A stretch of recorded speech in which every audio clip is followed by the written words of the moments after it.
ये कहाँ चले गए उठ करके? आ रहे हैं? तो अभी हम हेल्थ की बात कर रहे थे आपसे।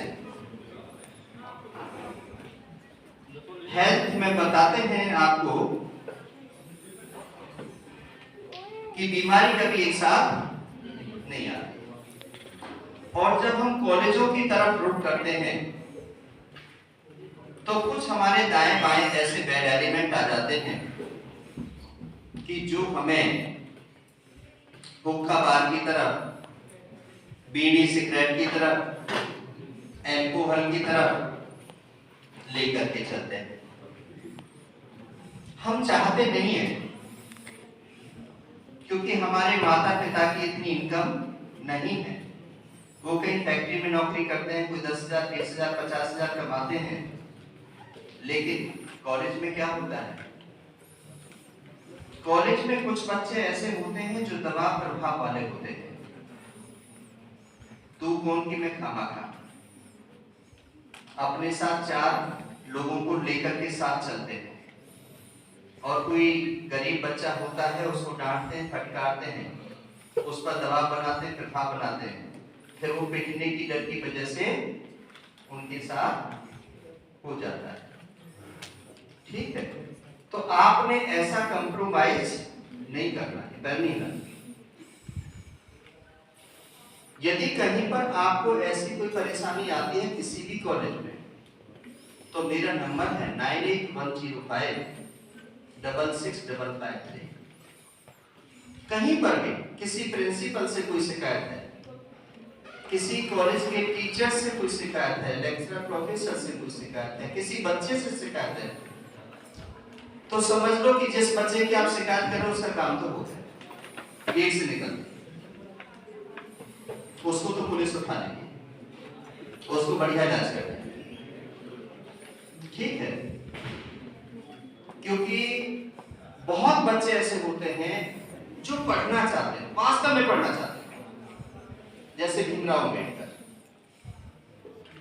पढ़ना चाहते थे, बहुत सारे लोग थे उनको पढ़ने नहीं देते थे, क्लास में भी नहीं पढ़ने देते थे, बाहर भी नहीं पढ़ने देते थे। बहुत सारे लोग हैं कुछ बनना चाहते हैं, वास्तव में बनना चाहते हैं, मन से बनना चाहते हैं, लेकिन उनके सामने कोई परेशानी आ जाती है। तो यदि आपके सामने भी कोई फाइनेंस की परेशानी आए और तुम कुछ बनना चाहो, उसके लिए मैं आपको सपोर्ट करूं। सरकार की तरफ से बहुत सारी स्कीमें हैं, स्कॉलरशिप मिलती है, पैसा मिलता है, लोन मिलता है।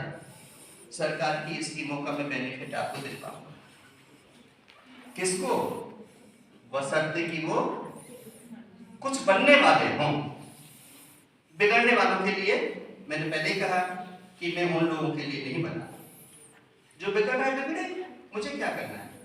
लेकिन वास्तव में जो बनना चाहता है, आईएएस बनना चाहता है, सिविल सर्विस की तैयारी करना चाहता है, कुछ ऊपर के वैज्ञानिक बनना चाहता है, क्योंकि उसका स्वप्न है, कहीं पर उसे कोई प्रॉब्लम आ रही है, घर से कोई प्रॉब्लम आ रही है, किताबों से कोई प्रॉब्लम आ रही है, स्कूल कॉलेज से कोई प्रॉब्लम आ रही है, फीस की कोई प्रॉब्लम है, उसके लिए भी आई विल सपोर्ट। समझा रही मेरी बात है? बनने वालों के लिए तो यदि मान के चलो गायकवाड़ नहीं होते तो बाबा भीमराव अंबेडकर पढ़ पाते क्या? नहीं पढ़ पाते। तो ऐसे गायकवाड़ आज भी है, ऐसा नहीं आज नहीं है। आप जब अच्छे नंबर लेकर के आते हो, स्कॉलर प्राप्त करते हो, अच्छा आपका व्यवहार होता है, अच्छी बोली भाषा होती है, तो कोई भी गले से लगाने के लिए तैयार आपको हो जाएगा। हो जाएगा नहीं हो जाएगा? हो जाएगा। अब शराबी से तो सभी नफरत करते हैं, करते नहीं करते हैं? तो जब शराबी से सब नफरत करते हैं, बुरी बात है, तो फिर क्या करना है? उसको पीना है, छोड़ना है? छोड़ना है। ऐसे लोगों के साथ रहना है? नहीं। समझा रही है? करना क्या है? करना है अपने घर की स्थिति को देखना। सबसे पहले किसको देखना है? अपनी माँ को। दूसरा किसको देखना है? पिता को। क्या कर रहा है वो, कैसे कमा के ला रहा है, वो रेडी लगा रहा है सब्जी की, या वो रिक्शा चला रहा है, या कोई छोटा मोटा व्यापार कर रहा है, या वो गाड़ी साफ करता है सुबह जाकर के बेचारा, आपके लिए पैसे कमा करके लाता है। यदि आपका पिता ऐसा काम कर रहा है और आप उस पैसे को पिक्चर हॉल में पिक्चर देख करके गुजार रहे हो या चाट पकोड़े खा रहे हो, तो मुझे लगता है कि आपसे ज्यादा बेवकूफ इंसान और कोई है क्या? बताइए मुझे, करना चाहिए हमें? तो सबसे पहले किसको देखना है? अपनी माता जी को, दूसरा अपने पिताजी को, तीसरा अपना हम किराए पर रह रहे हैं या हमारा कच्चा मकान है या सरकार ने हमें 150 गज का मकान दे रखा है, हम ऐसे मकान में रह रहे हैं, तो फिर हमें करना क्या है? हमें अपने व्यवहार में परिवर्तन लेकर के आना है। यही रेड क्रॉस हमारी सिखाती है, इंसानियत सिखाती है। रेड क्रॉस क्या सिखाती है? कि इंसानियत के दायरे में आप रहोगे, अच्छे इंसान बनोगे, तभी इस रेड क्रॉस के कैंप में आने का फायदा है। क्लियर है नहीं? है? हेल्थ को किसी भी कीमत पे खराब नहीं होने देना। फास्ट फूड नहीं खाना। आपको 10-20 रुपए किसी रिश्तेदार ने दे दिए हैं, कहीं गए हो, तो उसको गुल्लक में डाल दो, और कभी मौका मिले सेकंड हैंड पुस्तक दिल्ली जाने का, तो अच्छे अच्छे राइटरों की अच्छी अच्छी पुस्तकें खरीद करके लिखा, वो आपके महल बना देगी।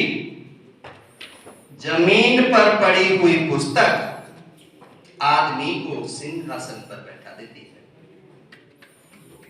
ताली कुछ तो बजी पर कुछ नहीं बजी। पुस्तक फेंक दी किसी ने पढ़ करके, जमीन पर पड़ी हुई है,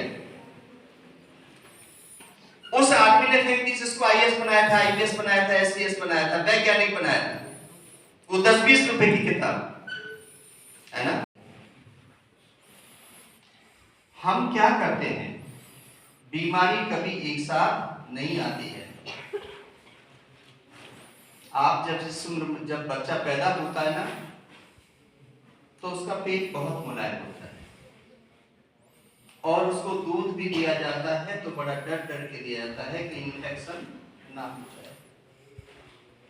यहां तक कि उसकी मां को भी बताया जाता है कि ये तुमने खाना है, ये नहीं खाना है, ऐसा खाओगे, ऐसा करोगे तो क्या हो जाएगा, कहीं ना कहीं पर बच्चे को खराबी हो जाएगी।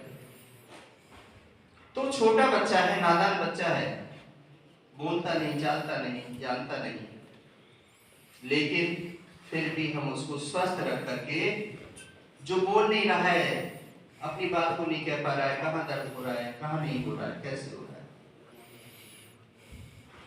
उसके लिए हम नियम संयम बरत लेते हैं। लेकिन जैसे जैसे हम बड़े होते चले जाते हैं,